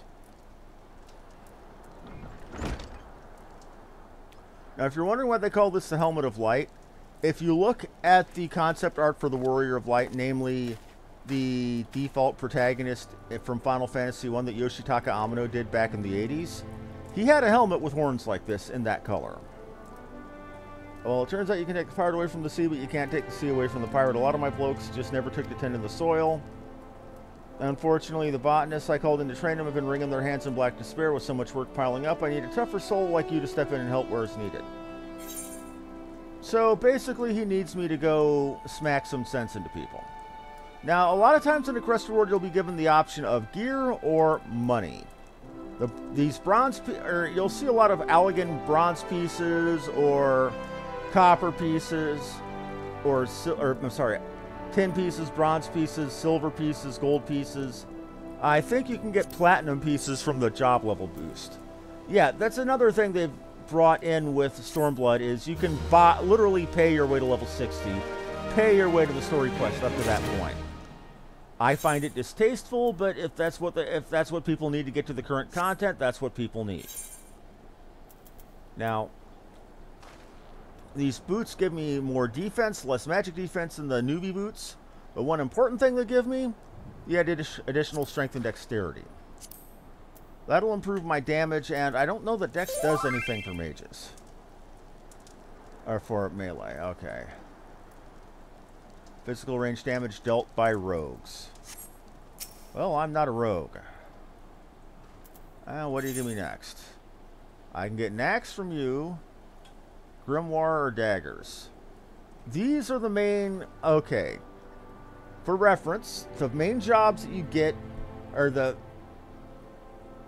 war or magic jobs you can get in Limsa Lominsa are Marauder, which uses great axes, Arcanist, which uses books, and Rogues, which use daggers. Now I can get a melee weapon from this, but I'm going to take the gold or the money here because my level 5 Marauder job gives one outright. Okay, that's not my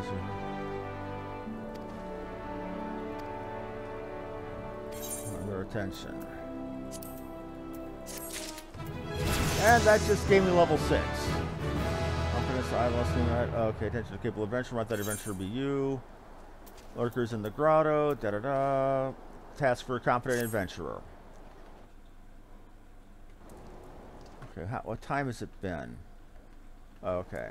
Good to hear. Then I'll solate before you the sorry tale.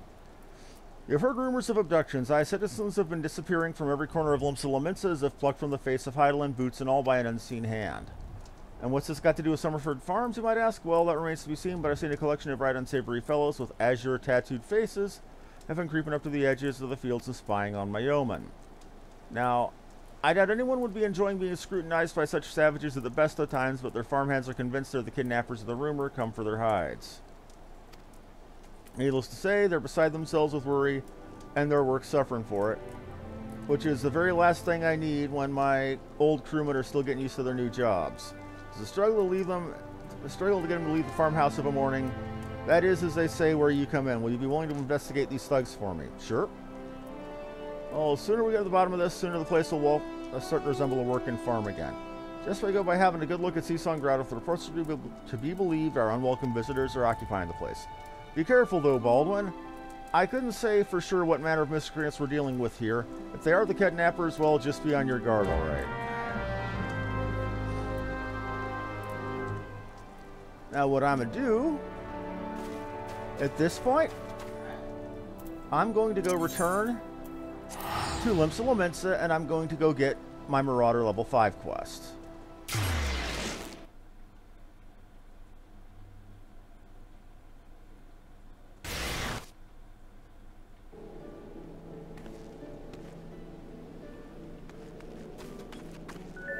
And here we have a Red Mage in their Red Mage default gear.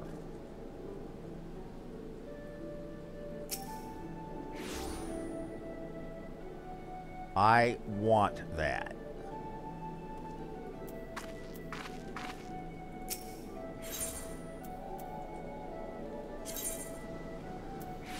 As anybody who's ever played Final Fantasy knows, Red Mages are basically a little white magic, a little black magic, and a little melee.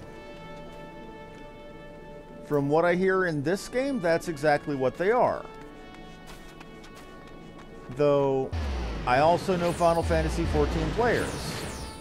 The day you get a DPS user to stop doing DPS and do healing,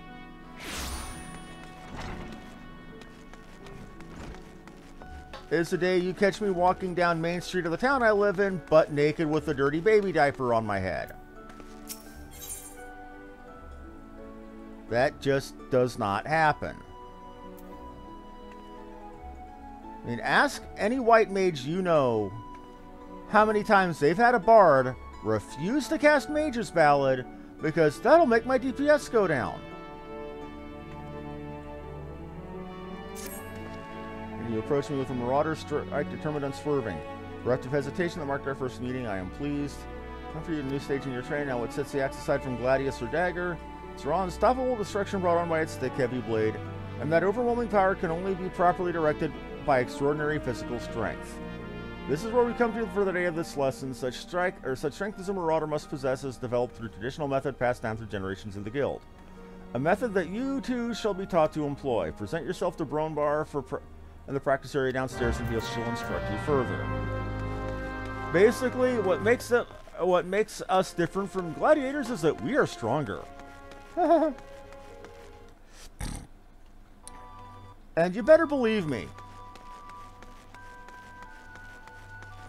as a former career tank, I've got horror stories of my own of white mages and scholars, you know, refusing to cast heal or physic because they were too busy nuking. I've literally seen healers let me die again boss fights because they were too busy doing DPS. You know, throwing their holy, throwing their ruin, throwing their DPS. Boulders control strength by... Build strength and control by splitting boulders. That's right, our traditional method involves smashing a rock with your axe. Now, you just can't use any old swing. You need to hit the rock just so. Rutgeim, the fellow Marauder, is waiting outside Zephyr Gate, over by the Rogue River, to show you how it's done. Then again, your DPS and your healers have horror stories about tanks refusing to use their aggro generation abilities, just swinging away. I know, I've played DPS and dealt with tanks like that.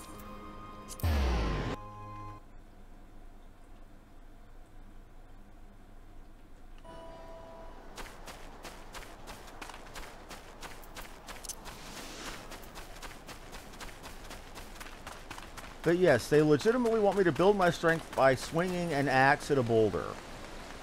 Now, knowing what I know of physics and metal fatigue, that's the quickest way to make your weapon shatter and to cover the area around you with metal shards. Reading this last, ready to split some stone early. I have 3 nice hard rocks for you to build up a sweat on. Nothing fancy now, just hit them with a heavy swing. Okay, a solid rock.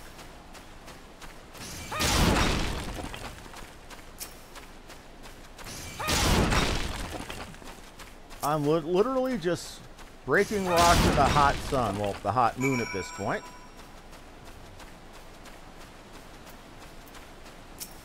And Rootgeim says, why don't you take it up a notch and use your Skull Thunder to break more? Okay. This is basically training you how to use your combos.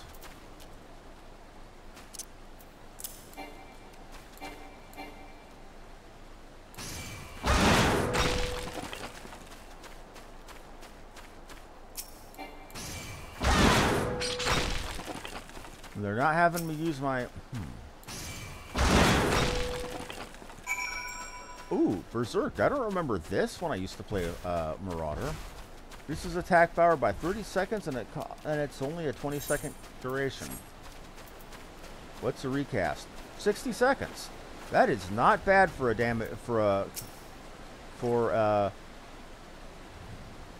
cooldown. Natural. Okay. Head back to the Axe Master and let him know you're ready for something hard.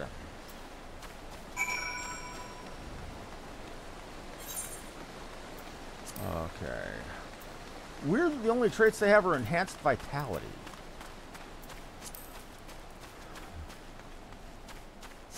They have really simplified down how many abilities you get.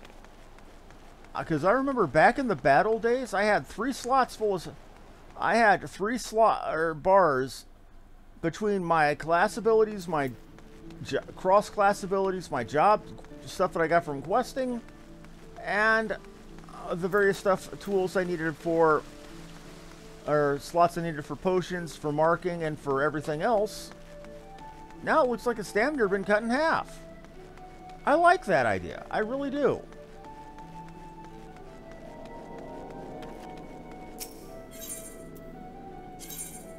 Next thing you know, they're going to tell me that they fixed the whole mindfuck of you getting sword stance for paladins first before shield stance.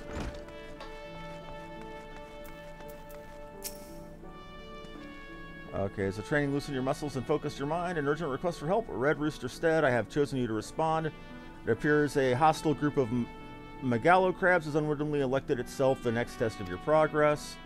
Your first outing on official Marauder duty, you shall be accompanied by a veteran conjurer by the name of Sulkwhip. He awaits you on the floor below. May devastation follow in your wake.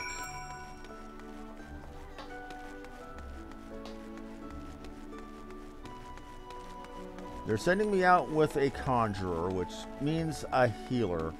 Knowing my luck, that's going to translate out to keep them alive, keep aggro on yourself. Mina, I know you are. My brother often has me escort his fledgling marauders on more dangerous tasks. Suppose Wernzone expects me to give you the details then very well. Seems the farmers need us to clear a Megalo crab nest near Morning Widow in Lower Lenosha. I shall trust you to find your own way there, just don't forget your axe.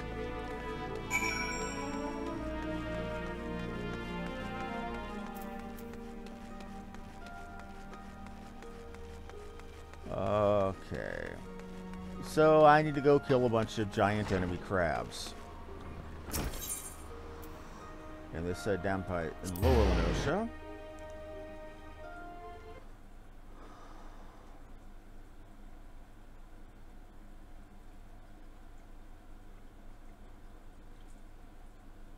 And to be fair, Tim and Fan, many times as a tank, I've actually gotten flack for using Shield Oath. I've been told, no, you just use Shield Oath to get enough aggro to continue the fight. Then you're supposed to go to Sword Oath. Because you're not doing enough damage. I'm like, but I'm a tank. My job is to keep your dumb ass alive.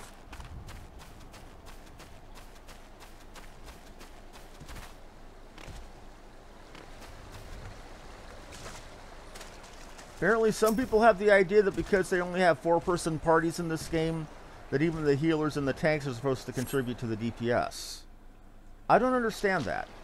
I can understand having cooldowns to increase your damage for soloing and for the fact that the aggro you generate is based on a ratio of your damage dealt. But having you considered as a on the DPS meter just seems silly. And that's my grandson, the Nipper's got him. I told Sigurd not to get too close. I told him, gotta protect some old man's grandkid. Okay. Let's get to it. Rescue Sigurd. And unfortunately, these things like this are solo instances, so I can't bring anybody with me. Glad to hear that, fan. That really makes me happy to hear. Beyond all reckoning, that pleases me.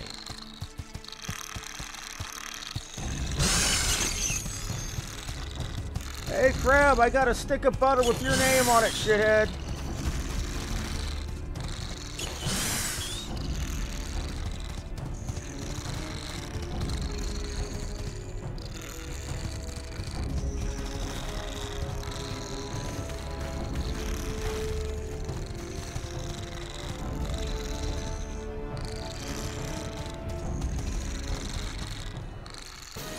So this essentially boils down to try not to die while she heals me.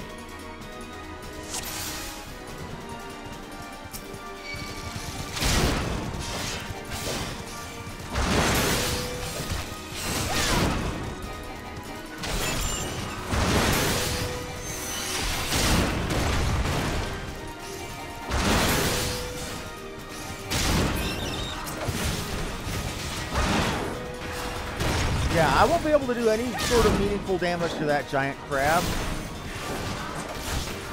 Where are the little ones? Where are the little ones? I see them on the aggro table. There you are. Oh, shit.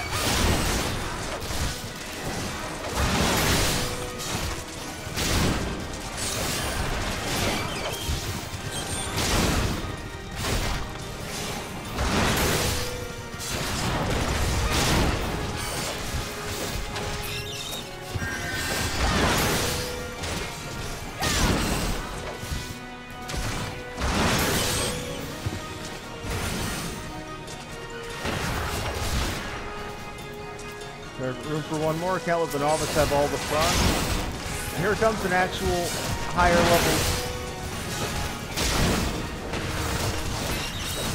This I consider the zero comes in moment. This is what a higher level Marauder can do. You will be able to do this.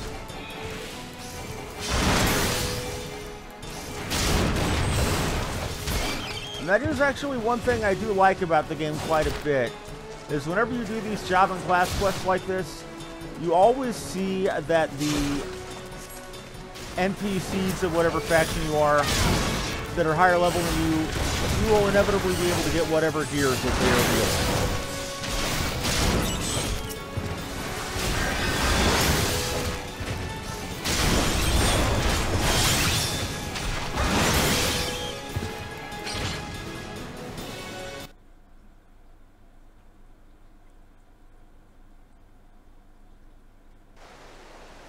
Thank you, miss. I thought I was dead for sure. I can't even play outside no more with all these nasty buggers about me, ma, me, da. They were both killed by some nasty bugger not so long ago in Auroch's big as a mountain. But I bet you could beat it. I make it pay for what it did to me, folks. Take it easy now, son. There's a whole full guild full of strapping lads and lasses like Wilhelmina who'll be glad to do just that. All you need now is to head home with your grandpa. You let us worry about the big, nasty bugger. Anybody who knows British English should know that kid's mouth should be being washed out with soap right now.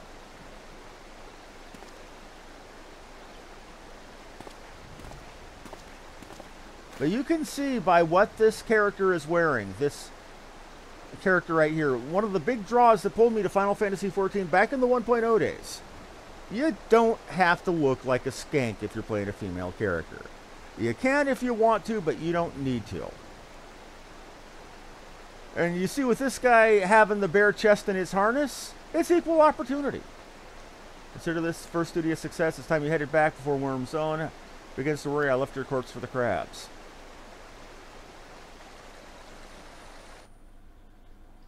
And that's one thing I've always really liked about Final Fantasy XIV. Other MMOs, other fantasy MMOs, your armor If you were a female character, you inevitably had a cleavage window, or your midriff was showing, or you had panties showing, which admittedly I do in this, but that's because I took my leggings off, or my leggings were my boots in that case. But the one thing you don't have to worry about in this is that I've seen a case where something was called trousers in Final Fantasy, or I'm sorry, in World of Warcraft, and it was full legs for a man. For a guy, panties. Or for a lady, panties rather. I really like that about this game, is that I can choose to cover up if I want to.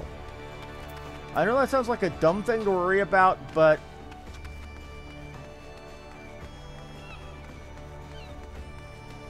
it's an important thing to me.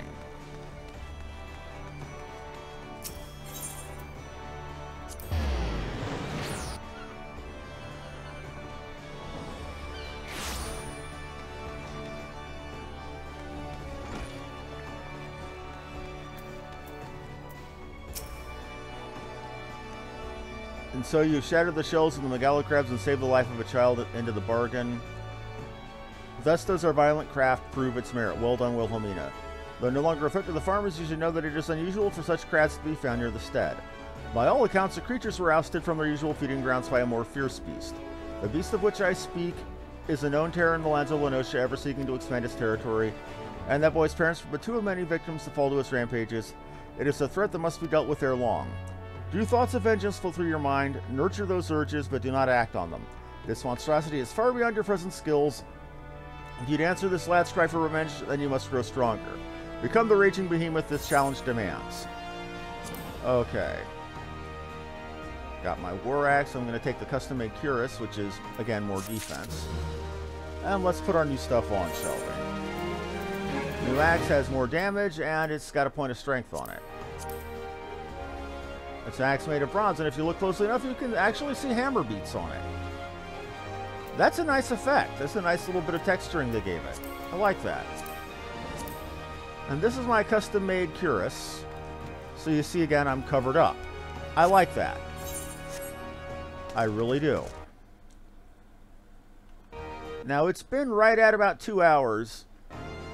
Well, I would normally like to play this game more, and I probably might. I'm going to go ahead and call it for now, because I got other things I want to do. So I'd like to thank you all very much for watching.